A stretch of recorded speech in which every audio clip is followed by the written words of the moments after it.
नमस्कार खबरां ते इस बुलेटिन विच तुहाडा स्वागत है। मैं हां तरनजीत कौर। पहला पेश ने जोड़नियां खबरां। केंद्र सरकार ਵੱਲੋਂ ਘੱਟੋ ਘੱਟ ਸਮਰਥਨ ਮੁੱਲ ਤੇ ਕਮੇਟੀ ਦਾ ਗਠਨ।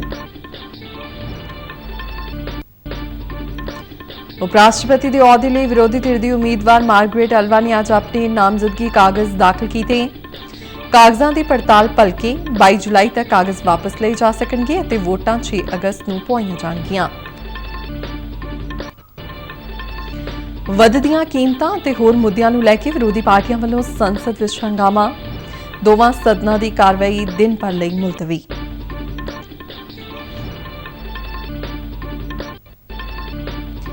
भारत ਵੱਲੋਂ कोविड टीकाकरण ਵਿੱਚ 200 ਕਰੋੜ ਟੀਕੇ ਲਗਾਉਣ ਦੀ ਵਿਲੱਖਣ ਉਪਲਬਧੀ ਹਾਸਲ ਕਰਨ ਤੇ ਬਠਿੰਡਾ ਦੇ ਲੋਕਾਂ ਨੇ ਕੇਂਦਰ ਸਰਕਾਰ ਦੀ ਕੀਤੀ ਸ਼ਲਾਘਾ।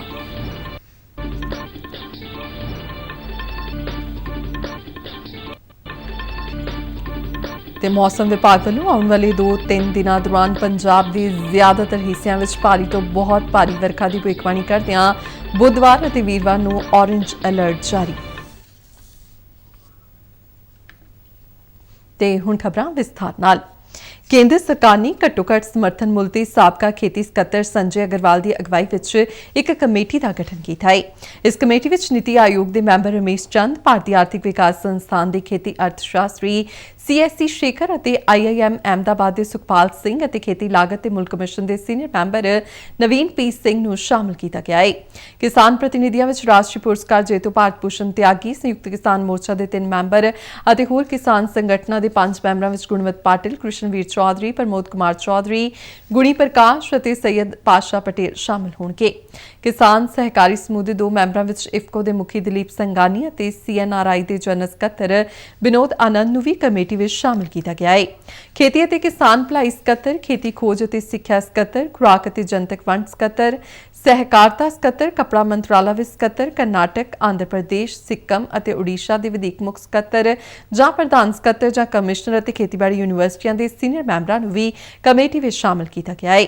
केंद्रीय खेती मंत्री नरेंद्र सिंह तोमर ने कहा है कि MSP ਨੂੰ ਵਧੇਰੇ ਪ੍ਰਭਾਵਸ਼ਾਲੀ ਅਤੇ ਪਾਰਦਰਸ਼ੀ ਬਣਾਉਣ ਲਈ ਕਮੇਟੀ ਦਾ ਗਠਨ ਕੀਤਾ ਗਿਆ ਹੈ।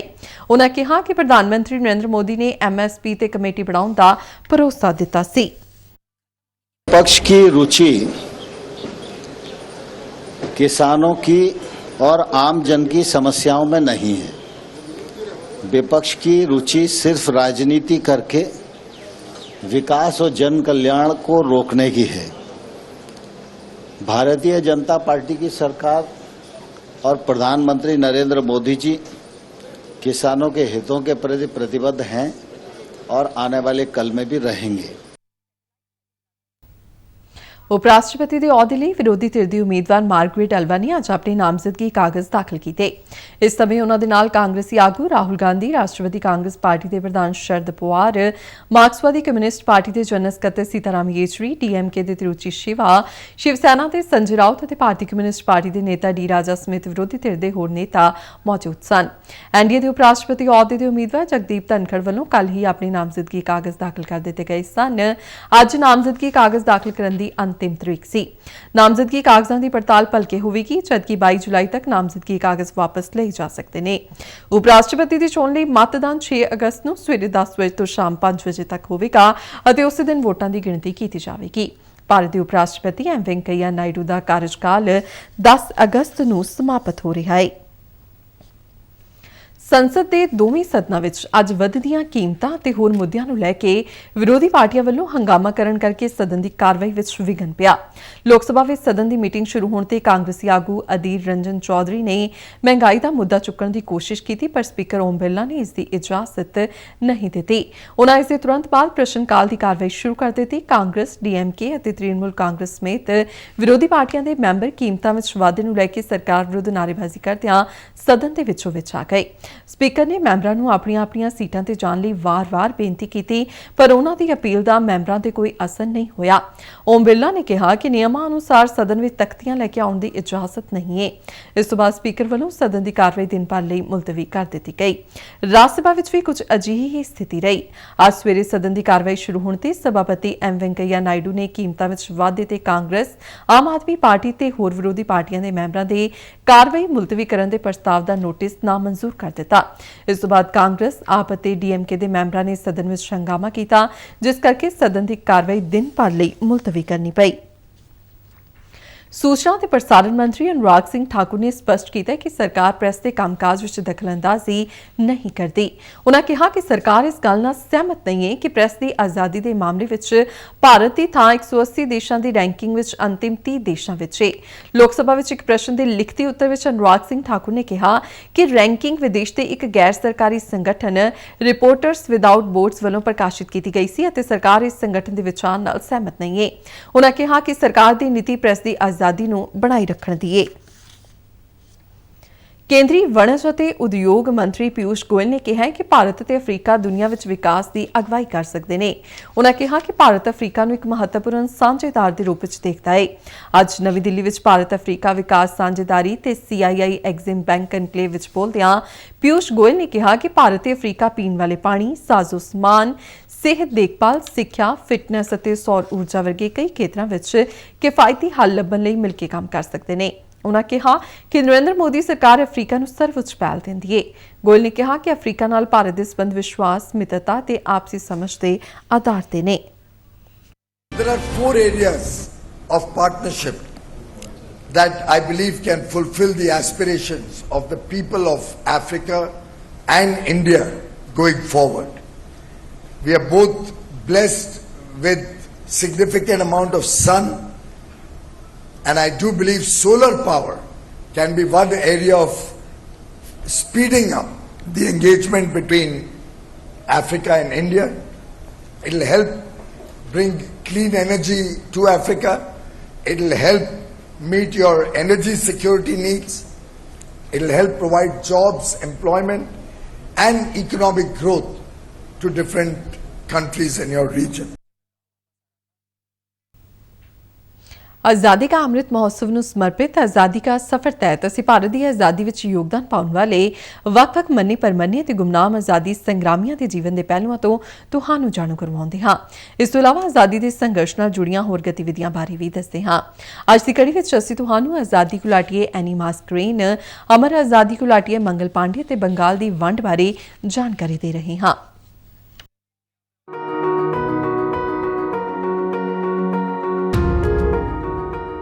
ਅੱਜ ਅਸੀਂ ਆਜ਼ਾਦੀ ਘੁਲਾਟੀਏ ਐਨੀ ਮਾਸਕਰੇਨ ਨੂੰ ਯਾਦ ਕਰਦੇ ਹਾਂ, ਜਿਨ੍ਹਾਂ ਨੇ 19 ਜੁਲਾਈ 1963 ਨੂੰ ਆਖਰੀ ਸਾਹ ਲਿਆ। 1930 ਦੇ ਦਹਾਕੇ ਵਿੱਚ ਤਰਾਵਣਕੋਰ ਦੀ ਰਿਆਸਤ ਵਿੱਚ ਲੋਕਤੰਤਰੀ ਸਰਕਾਰ ਲਈ ਲੋਕਾਂ ਦੀ ਆਵਾਜ਼ ਉੱਠ ਰਹੀ ਸੀ। ਆਖਰਕਾਰ 1938 ਵਿੱਚ ਤਰਾਵਣਕੋਰ ਸਟੇਟ ਕਾਂਗਰਸ ਦਾ ਗਠਨ ਕੀਤਾ ਗਿਆ। ਐਨੀ ਮਾਸਕਰੇਨ ਅਕਮਾਚੇਰੀਅਨ ਅਤੇ ਰੋਸਮਾ ਪੁੰਨੋਸ ਦੇ ਨਾਲ ਤਰਾਵਣਕੋਰ ਸਟੇਟ ਕਾਂਗਰਸ ਵਿੱਚ ਸ਼ਾਮਲ ਹੋਣ ਵਾਲੀ ਪਹਿਲੀ ਔਰਤ ਬਣ ਗਈ। 1938 ਵਿੱਚ ਐਨੀ ਅਤੇ ਉਸਦੇ ਹੋਰ ਸਾਥੀਆਂ ਤੇ ਵਾਰ-ਵਾਰ ਹਮਲਾ ਕੀਤਾ ਗਿਆ।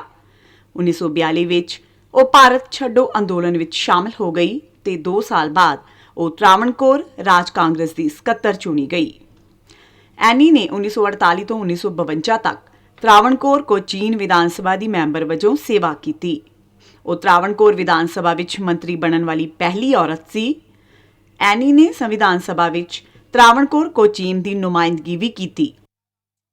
ਐਨੀ ਦਾ 19 ਜੁਲਾਈ 1963 ਨੂੰ ਦੇਹਾਂਤ ਹੋ ਗਿਆ। ਭਾਰਤ ਦੀ ਇਸ ਮਹਾਨ ਧੀ ਨੂੰ ਸਾਡੀ ਸ਼ਰਧਾਂਜਲੀ।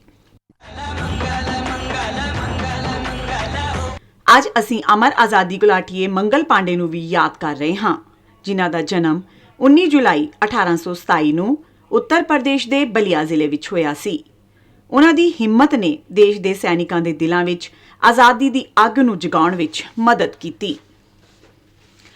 ਮੰਗਲ ਪਾਂਡੇ ਬੈਰਕਪੁਰ ਵਿਖੇ 34ਵੀਂ ਨੇਟਿਵ ਬੰਗਾਲ ਇਨਫੈਂਟਰੀ ਵਿੱਚ ਸਿਪਾਹੀ ਸੀ। 1857 ਵਿੱਚ ਬਰਤਾਨਵੀ ਫੌਜ ਨੇ ਆਪਣੇ ਸਿਪਾਹੀਆਂ ਨੂੰ ਇੱਕ ਨਵੀਂ ਐਨਫੀਲਡ ਰਾਈਫਲ ਦਿੱਤੀ, ਜਿਸ ਨੂੰ ਲੋਡ ਕਰਨ ਲਈ ਗਰੀਸ ਲੱਗੇ ਕਾਰਤੂਸ ਦੇ ਸਿਰੇ ਨੂੰ ਦੰਦ ਨਾਲ ਖਿੱਚਣਾ ਪੈਂਦਾ ਸੀ। ਇਹ ਅਫਵਾਹ ਫੈਲ ਗਈ ਕਿ ਕਾਰਤੂਸ ਦੀ ਚਿਕਨਾਈ ਲਈ ਚਰਬੀ ਦੀ ਵਰਤੋਂ ਕੀਤੀ ਗਈ ਹੈ। ਸਿਪਾਹੀਆਂ ਨੂੰ ਭਰੋਸਾ ਹੋ ਗਿਆ ਕਿ ਅੰਗਰੇਜ਼ਾਂ ਨੇ ਜਾਣ-ਬੁੱਝ ਕੇ ਕਾਰਤੂਸ ਤੇ ਚਰਬੀ ਦੀ ਵਰਤੋਂ ਕੀਤੀ ਹੈ। 29 ਮਾਰਚ 1857 ਨੂੰ ਪਾਂਡੇ ਨੇ ਆਪਣੇ ਸਾਥੀ ਸਿਪਾਹੀਆਂ ਨੂੰ ਬ੍ਰਿਟਿਸ਼ ਅਧਿਕਾਰੀਆਂ ਦੇ ਵਿਰੁੱਧ ਵਿਦਰੋਹ ਕਰਨ ਲਈ ਕਿਹਾ। ਮੰਗਲ ਪਾਂਡੇ ਨੇ 2 ਅਫਸਰਾਂ ਤੇ ਹਮਲਾ ਕੀਤਾ ਅਤੇ ਵਿਰੋਧ ਕੀਤੇ ਜਾਣ ਤੇ ਆਪਣੇ ਆਪ ਨੂੰ ਗੋਲੀ ਮਾਰਨ ਦੀ ਕੋਸ਼ਿਸ਼ ਕੀਤੀ, ਪਰ ਬਰਤਾਨਵੀ ਸੈਨਿਕਾਂ ਨੇ ਉਸ ਨੂੰ ਗ੍ਰਿਫਤਾਰ ਕਰ ਲਿਆ। ਉਹਨਾਂ ਦੇ ਕੇਸ ਦੀ ਫੌਰੀ ਸੁਣਵਾਈ ਹੋਈ ਤੇ ਮੰਗਲ ਪਾਂਡੇ ਨੂੰ ਮੌਤ ਦੀ ਸਜ਼ਾ ਸੁਣਾਈ ਗਈ। ਕੋਰਟ ਮਾਰਸ਼ਲ ਤੋਂ ਬਾਅਦ ਉਹਨਾਂ ਨੂੰ 8 ਅਪ੍ਰੈਲ 1857 ਨੂੰ ਬੈਰਕਪੁਰ ਵਿਖੇ ਫਾਂਸੀ ਦੇ ਦਿੱਤੀ ਗਈ। ਇਸ ਘਟਨਾ ਦੇ 1 ਮਹੀਨੇ ਬਾਅਦ 10 ਮਈ 1857 ਨੂੰ ਮੇਰਠ ਵਿੱਚ ਸਿਪਾਹੀਆਂ ਨੇ ਵਿਦਰੋਹ ਕਰ ਦਿੱਤਾ ਤੇ ਇਸ ਨੇ 1857 ਦੀ ਪਹਿਲੀ ਆਜ਼ਾਦੀ ਦੀ ਲੜਾਈ ਨੂੰ ਜਨਮ ਦਿੱਤਾ। ਦੇਸ਼ ਦੇ ਇਸ ਮਹਾਨ ਸਪੂਤ ਨੂੰ ਸਾਡਾ ਕੋਟ-ਕੋਟ ਪ੍ਰਣਾਮ। 19 ਜੁਲਾਈ 1905 ਨੂੰ ਵਾਇਸਰਾਏ ਕਰਜ਼ਨ ਨੇ ਬੰਗਾਲ ਦੀ ਵੰਡ ਦਾ ਐਲਾਨ ਕੀਤਾ। ਉਸ ਸਮੇਂ ਬੰਗਾਲ ਬਰਤਾਨਵੀ ਭਾਰਤ ਦਾ ਸਭ ਤੋਂ ਵੱਡਾ ਰਾਜ ਸੀ ਤੇ ਇਸ ਵਿੱਚ ਮੌਜੂਦਾ ਬੰਗਲਾਦੇਸ਼, ਬਿਹਾਰ ਅਤੇ ਉੜੀਸਾ ਦੇ ਕੁਝ ਹਿੱਸੇ ਸ਼ਾਮਿਲ ਸਨ। ਅੰਗਰੇਜ਼ਾਂ ਨੇ ਪ੍ਰਸ਼ਾਸਕੀ ਸਹੂਲਤ ਦੇ ਕਾਰਨ ਬੰਗਾਲ ਨੂੰ ਵੰਡਣ ਦਾ ਤਰਕ ਦਿੱਤਾ, ਜਦਕਿ ਅਸਲੀਅਤ ਵਿੱਚ ਇਸ ਵੰਡ ਦੇ ਪਿੱਛੇ ਬਰਤਾਨਵੀ ਅਧਿਕਾਰੀਆਂ ਤੇ ਵਪਾਰੀਆਂ ਦੇ ਹਿੱਤ ਜੁੜੇ ਸਨ। ਅਸਲ ਵਿੱਚ ਬਰਤਾਨਵੀ ਸ਼ਾਸਨ ਦਾ ਮਕਸਦ ਵੱਧਦੇ ਰਾਸ਼ਟਰਵਾਦ ਦੇ ਅਸਰ ਨੂੰ ਘੱਟ ਕਰਨਾ ਤੇ ਬੰਗਾਲੀ ਲੋਕਾਂ ਦੀ ਵੰਡ ਕਰਨਾ ਸੀ। ਵੰਡ ਦੇ ਲਾਗੂ ਹੋਣ ਤੋਂ ਪਹਿਲਾਂ ਕਾਂਗਰਸ ਨੇ ਬੈਠਕਾਂ ਦਾ ਆਯੋਜਨ ਕੀਤਾ। ਇਹਨਾਂ ਵਿੱਚ ਵੰਡ ਦੇ ਖਿਲਾਫ ਅਰਜ਼ੀਆਂ ਇਕੱਠੀਆਂ ਕੀਤੀਆਂ ਗਈਆਂ ਤੇ ਬਰਤਾਨਵੀ ਪ੍ਰਸ਼ਾਸਨ ਨੂੰ ਦਿੱਤੀਆਂ ਗਈਆਂ। ਵੱਡੀਆਂ ਜਨਤਕ ਮੀਟਿੰਗਾਂ ਅਤੇ ਪ੍ਰਦਰਸ਼ਨ ਵੀ ਕੀਤੇ ਗਏ ਅਤੇ ਸਮੂਹਿਕ ਵਿਰੋਧ ਲਈ ਢੰਗ ਤਰੀਕੇ ਵਰਤੇ ਗਏ। ਇਸ ਦੌਰਾਨ ਕ੍ਰਿਸ਼ਨ ਕੁਮਾਰ ਮਿੱਤਲ ਨੇ ਆਪਣੀ ਮੈਗਜ਼ੀਨ ਸੰਜੀਵਨੀ ਰਾਹੀਂ ਪਹਿਲੀ ਵਾਰ ਵਿਦੇਸ਼ੀ ਵਸਤੂਆਂ ਦੇ ਬਾਈਕਾਟ ਦਾ ਖੁੱਲ੍ਹ ਕੇ ਸੱਦਾ ਦਿੱਤਾ। ਅੰਗਰੇਜ਼ੀ ਹਕੂਮਤ ਨੇ ਲੋਕਾਂ ਦੀ ਮੰਗ ਨਹੀਂ ਸੁਣੀ ਤੇ 19 ਅਕਤੂਬਰ 1905 ਨੂੰ ਬੰਗਾਲ ਦੀ ਵੰਡ ਕਰ ਦਿੱਤੀ ਗਈ। ਲੋਕਾਂ ਨੇ ਵੰਡ ਦੇ ਖਿਲਾਫ ਭਾਰੀ ਰੋਸ ਪ੍ਰਦਰਸ਼ਨ ਕੀਤਾ। ਬਰਤਾਨਵੀ ਸ਼ਾਸਨ ਲੋਕਾਂ ਨੂੰ ਵੰਡਣਾ ਚਾਹੁੰਦਾ ਸੀ, ਪਰ ਲੋਕਾਂ ਨੇ ਇਸ ਦਾ ਜਵਾਬ ਇਕਜੁੱਟ ਹੋ ਕੇ ਦਿੱਤਾ ਤੇ ਇਸ ਤਰ੍ਹਾਂ ਸਵਦੇਸ਼ੀ ਅੰਦੋਲਨ ਦੀ ਸ਼ੁਰੂਆਤ ਹੋਈ, ਜਿਸ ਨੇ ਅੰਗਰੇਜ਼ਾਂ ਨੂੰ ਹਿਲਾ ਕੇ ਰੱਖ ਦਿੱਤਾ ਸੀ।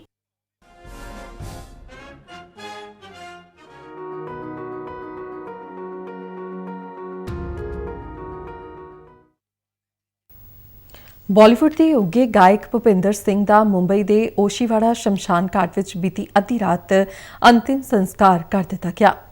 ਬੀਤੇ ਦਿਨ ਮੁੰਬਈ ਦੇ ਇੱਕ ਹਸਪਤਾਲ ਵਿੱਚ ਸੰਖੇਪ ਬਿਮਾਰੀ ਤੋਂ ਬਾਅਦ ਉਹਨਾਂ ਦਾ ਦੇਹਾਂਤ ਹੋ ਗਿਆ ਸੀ। ਭੁਪਿੰਦਰ ਸਿੰਘ ਨੇ ਮੌਸਮ, ਸੱਤੇ ਪੇ ਸੱਤਾ, ਹਕੀਕਤ, ਆਹਿਸਤਾ ਆਹਿਸਤਾ, ਦੂਰੀਆਂ ਸਮੇਤ ਹੋਰ ਕਈ ਮਸ਼ਹੂਰ ਫਿਲਮਾਂ ਵਿੱਚ ਗੀਤ ਗਾਏ। ਉਹਨਾਂ ਨੇ ਦੋ ਦੀਵਾਨੀ ਸ਼ਹਿਰ ਮੇਂ, ਥੋੜੀ ਸੀ ਜ਼ਮੀਨ ਥੋੜਾ ਆਸਮਾਨ, ਦੁਨੀਆ ਛੂਟੇ ਯਾਰ ਨਾ ਛੂਟੇ, ਕਰੋਗੇ ਯਾਦ तो हर बात याद आएगी ਵਰਗੇ ਕਈ ਹੋਰ ਮਸ਼ਹੂਰ ਗਾਣੇ ਗਾਏ। ਹਕੀਕਤ ਫਿਲਮ ਵਿੱਚ ਮੁਹੰਮਦ ਰਫੀ, ਤਲਤ ਮਹਿਮੂਦ ਅਤੇ ਮੰਨਾ ਡੇ ਨਾਲ ਰਲ ਕੇ ਗਾਇਆ ਗਾਣਾ ਹੋ ਕੇ ਮਜਬੂਰ ਮੁਝੇ ਉਸਨੇ ਭੁਲਾਇਆ ਹੋਗਾ ਬਹੁਤ ਮਕਬੂਲ ਹੋਇਆ। ਭੁਪਿੰਦਰ ਸਿੰਘ ਦੀ ਮੌਤ ਦੀ ਖਬਰ ਸੁਣ ਕੇ ਹਰ ਪਾਸੇ ਸੋਗ ਦੀ ਲਹਿਰ ਦੌੜ ਗਈ। ਭਾਰਤ ਨੇ ਬੀਤੇ ਦਿਨੀ ਕੋਵਿਡ ਟੀਕਾਕਰਨ ਵਿੱਚ ਵਿਲੱਖਣ ਉਪਲਬਧੀ ਹਾਸਲ ਕਰਦਿਆਂ 200 ਕਰੋੜ ਟੀਕੇ ਲਗਾਉਣ ਦਾ ਅੰਕੜਾ ਪਾਰ ਕਰ ਲਿਆ ਹੈ। ਸਰਕਾਰ ਵੱਲੋਂ ਚਲਾਈ ਗਈ ਮੁਹਿੰਮ ਸਦਕਾ ਵੱਡੀ ਆਬਾਦੀ ਵਾਲੇ ਭਾਰਤ ਵਰਗੇ ਮੁਲਕ ਵਿੱਚ ਕੋਰੋਨਾ ਤੋਂ ਬਚਾਅ ਲਈ ਸਫਲ ਟੀਕਾਕਰਨ ਸੰਭਵ ਹੋ ਸਕਿਆ। ਸ਼ੁਰੂ ਵਿੱਚ ਲੋਕਾਂ ਵੱਲੋਂ ਦਿਖਾਏ ਗਏ ਸੰਕੋਚ ਤੋਂ ਬਾਅਦ ਜਾਗਰੂਕਤਾ ਦਾ ਹੀ ਨਤੀਜਾ ਸੀ ਕਿ ਲੋਕੀ ਟੀਕਾ ਲਗਾਉਣ ਲਈ ਅੱਗੇ ਆਏ। ਬਠਿੰਡਾ ਦੇ ਲੋਕਾਂ ਨੇ ਟੀਕਾਕਰਨ ਵਿੱਚ ਵੱਡੀ ਉਪਲਬਧੀ ਹਾਸਲ ਕਰਨ ਵਾਸਤੇ ਕੇਂਦਰ ਸਰਕਾਰ, ਸੂਬਾ ਸਰਕਾਰ ਅਤੇ ਸਿਹਤ ਵਿਭਾਗ ਦੇ ਡਾਕਟਰਾਂ ਤੇ ਹੋਰ ਕਰਮਚਾਰੀਆਂ ਦੀ ਸ਼ਲਾਘਾ ਕੀਤੀ ਹੈ। 200 ਕਰੋੜ ਦਾ ਜਿਹੜਾ ਟੀਚਾ ਪੂਰਾ ਕੀਤਾ ਹੈ, ਇਹ ਬਹੁਤ ਹੀ ਸ਼ਲਾਘਾਯੋਗ ਤੇ ਮਹੱਤਵਪੂਰਨ ਹੈ।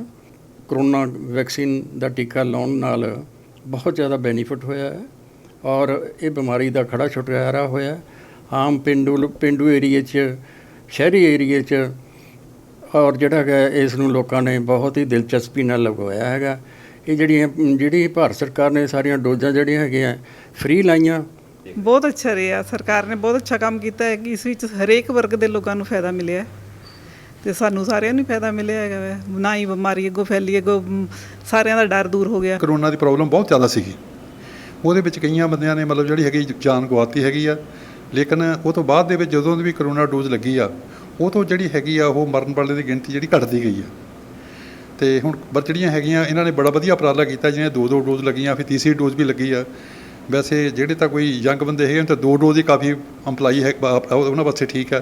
ਲੇਕਿਨ ਜਿਹੜੇ ਦੂਸਰੇ ਬੰਦੇ ਏਜਡ ਹੈਗੇ ਉਹਨਾਂ ਨੂੰ ਜਿਹੜੀ ਆ ਬੂਸਟਰ ਡੋਜ਼, ਥਰਡ ਜਿਹੜੀ ਡੋਜ਼ ਹੈਗੀ ਜ਼ਰੂਰ ਲਗਾਉਣੀ ਚਾਹੀਦੀ ਆ, ਜਿਹਦੇ ਨਾਲ ਕਿ ਇਨ ਫਿਊਚਰ ਵੀ ਕੋਈ ਨਾ ਕੋਈ ਜਿਹੜੀ ਹੈਗੀ ਮਤਲਬ ਹੈਲਥ ਪੱਖੋਂ ਵੀ ਜਿਹੜੇ ਓਲਡ ਏਜ ਦੇ ਆਪਣੇ ਹੈਗੇ ਆ ਬਜ਼ੁਰਗ ਵਗੈਰਾ, ਉਹਨਾਂ ਨੂੰ ਮਤਲਬ ਜਿਹੜੀ ਹੈਗੀ ਆ ਸੇਫਟੀ ਹੋ ਸਕੇ।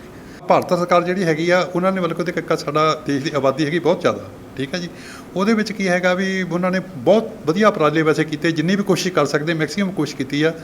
ਉਹਦੇ ਨਾਲ ਜਿਹੜੀ ਹੈਗੀ ਆ ਬਹੁਤ ਲੋਕਾਂ ਦਾ ਮਤਲਬ ਜਿਹੜਾ ਹੈਗਾ ਕੁਝ ਸੇਫਟੀ ਹੋਈ ਆ, ਬਚਾਅ ਹੋਇਆ। ਬਹੁਤ ਅੱਛਾ ਉਪਰਾਲਾ ਹੈ ਜੀ, ਬਹੁਤ ਅੱਛਾ ਕੰਮ ਕੀਤਾ। ਸਾਰੇ ਲੋਕਾਂ ਨੂੰ ਫਾਇਦਾ ਮਿਲਿਆ, ਗਰੀਬ ਨੂੰ ਸਭ ਤੋਂ ਵੱਧ ਫਾਇਦਾ ਮਿਲਿਆ। ਜੇਕਰ ਗਰੀਬ ਲੋਕਾਂ ਦੇ ਨਾ ਲੱਗਦੀ ਤਾਂ ਬਿਮਾਰੀ ਫੈਲ ਜਾਂਦੀ, ਜਿਹੜੀ ਕਿ ਬਹੁਤ ਮੁਸ਼ਕਲ ਹੋ ਜਾਂਦੀ ਸਰਕਾਰ ਵਾਸਤੇ। ਤੇ ਇਹਦੇ ਵਿੱਚ ਜਿਹੜੇ ਸਟਾਫ ਸੀ, ਮੈਡੀਕਲ ਸਟਾਫ ਦਾ, ਉਸ ਦਾ ਵੀ ਬਹੁਤ ਅੱਛਾ ਯੋਗਦਾਨ ਹੈ। ਪੰਜਾਬ ਦੇ ਵੱਖ-ਵੱਖ ਹਿੱਸਿਆਂ ਵਿੱਚ ਪਿਛਲੇ 1-2 ਦਿਨਾਂ ਤੋਂ ਹੁਮਸ ਭਰੀ ਗਰਮੀ ਮਹਿਸੂਸ ਕੀਤੀ ਜਾ ਰਹੀ ਹੈ।